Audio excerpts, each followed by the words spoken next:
is Ramakrishna. I am a physiotherapy student. My question is, what is the need of Allah to create Adam and Eve and this total universe?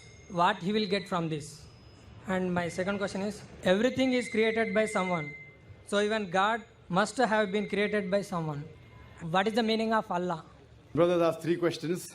The first question, why did God create Adam and Eve and what was his reason to create all this world and humankind? Allah subhanahu wa ta'ala created Adam and Eve, may peace be upon them both, so that the humankind could come. They were the great-great-grandparents.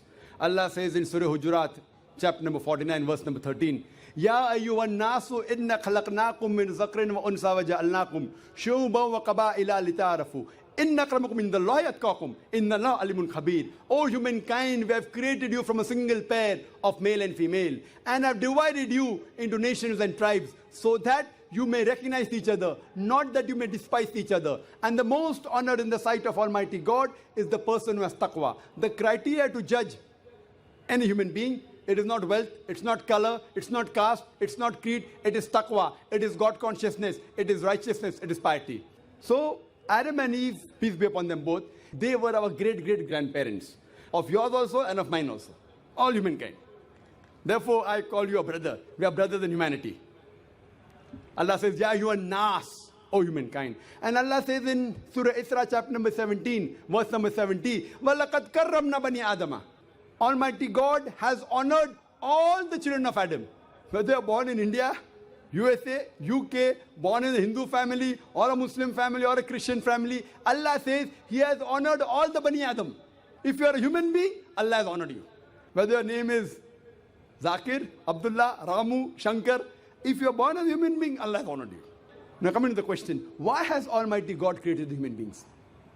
Allah has created the human beings because Allah says this is one of His best creation.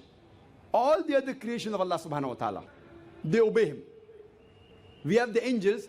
Whatever Almighty God says, the angels obey Him directly. They have no free will. The human being is the creation of Allah subhanahu wa ta'ala, which has a free will. We can either obey Him or disobey Him.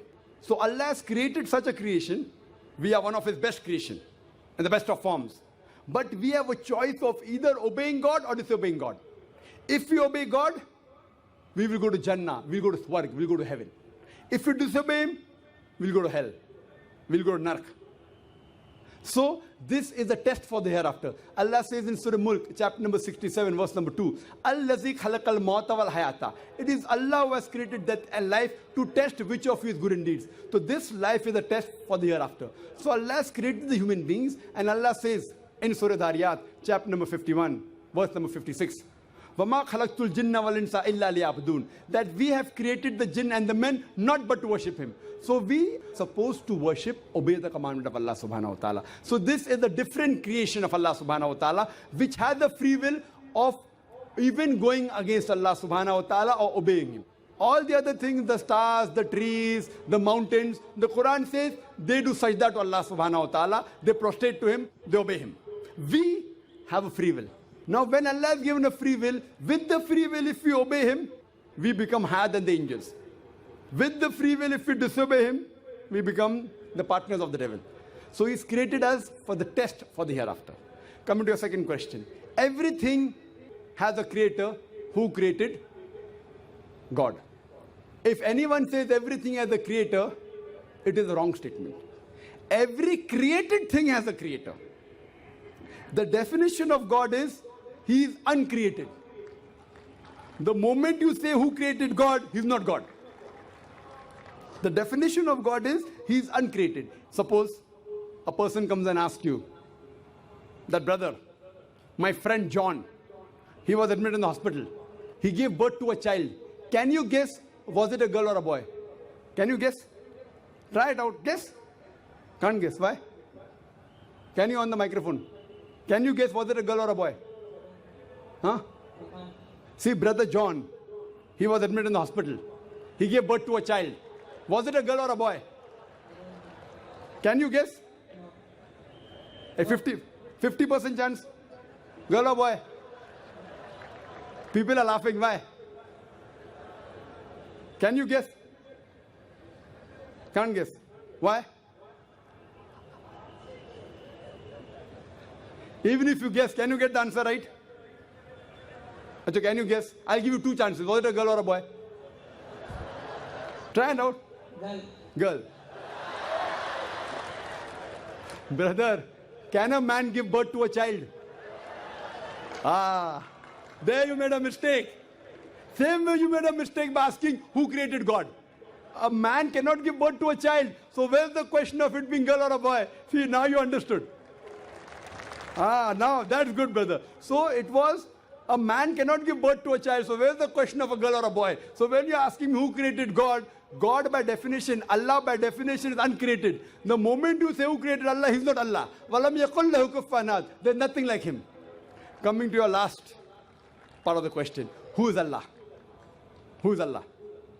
The best definition I can give you is quote to you Surah Ikhlas, chapter number 112, verse number 1 to 4. It's mentioned in the Quran, Kul hu Allahu ahad. Say He's Allah one and only. Allahu samad. Allah the absolute eternal. Lam yalid wa lam yulad. He begets not nor is he begotten. Walam yakul lahu kufuwan ahad. There's nothing like Him. This is a four-line definition of Allah subhanahu wa ta'ala. Any human being, any person says so and so candidate is God. If that candidate fits in this four-line definition, we Muslims have got no objection in accepting that candidate as God. Four-line definition. This is the litmus test for theology, for the study of God. First is Qul hu Allahu ahad. Say He's Allah one and only. Allahu samad. Allah the absolute eternal. Lam yalid wa lam yulad. He begets not nor is he begotten. Walam yakul lahu kufuwan ahad. There's nothing like Him. If you go to the Hindu scriptures, the same is mentioned in the Hindu scriptures. Kul Huwallahu ahad is mentioned if you read Chandogya Upanishad, chapter number 6, section number 2, verse number 1. Ikkam evidityam. God is only one without a second. Second test. Allahu samad. Allah the absolute eternal. Bhagavad Gita, chapter number 10, verse number 3 says, I am known as the Lord of all the worlds, the unbegotten, the beginningless.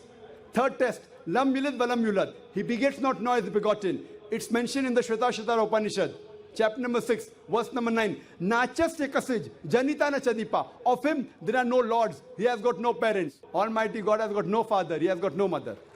And walam yakul lahu kufuwan ahad. There is nothing like Him is mentioned in Shvetashvatara Upanishad, chapter number 4, verse number 19. And Yajurved, chapter number 32, verse number 3, where it says, Na tasya pratima asti. Of that God, there is no pratima, there is no idol, there is no image, there is no photograph, there is no sculpture. Who says that? Yajurved, chapter number 32, verse number 3. Same as, Walam yakul lahu kufuwan ahad. So any person saying so and so candidate is God, if that candidate fits in this four-line definition, we Muslims have got no objection in accepting that candidate as God. For example, some people say, Bhagwan Rajneesh is Almighty God. Once during question answer time, a Hindu told me, we don't believe Bhagwan Rajneesh to be God. I had never said that the Hindus believe Bhagwan Rajneesh is God. I said some people believe Bhagwan Rajneesh to be God. Let us put this Rajneesh to test. First test is, Kul Huwallahu ahad. Say He's Allah one and only. Was Rajneesh one and only? Was he the only man who claimed divinity? There are hundreds of them. And in this country, we have thousands of men who have claimed divinity. He's not the only one. But Rajneesh Bhaksi said, no, he's unique. Let's go to the next test. Allahu samad. Allah the absolute eternal. Was Rajneesh absolute eternal?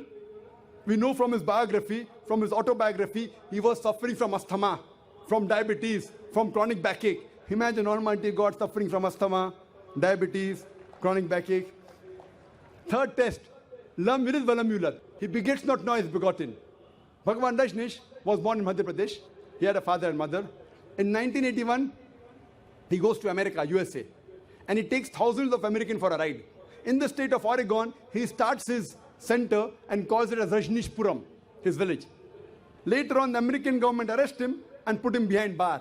Rajneesh says, the American government slow poisoned me. Imagine Almighty God being slow poisoned. In 1985, the American government kicked him out of the country. He comes back to India in the same city, Pune, and he goes back to his center, which is now called as Osho Commune. And if you go to the Samadhi of Rajneesh, it is mentioned there on the Samadhi, Bhagwan Rajneesh, Osho, never born, never died, but visited the earth from the 11th of December 1931 to the 19th of January 1990.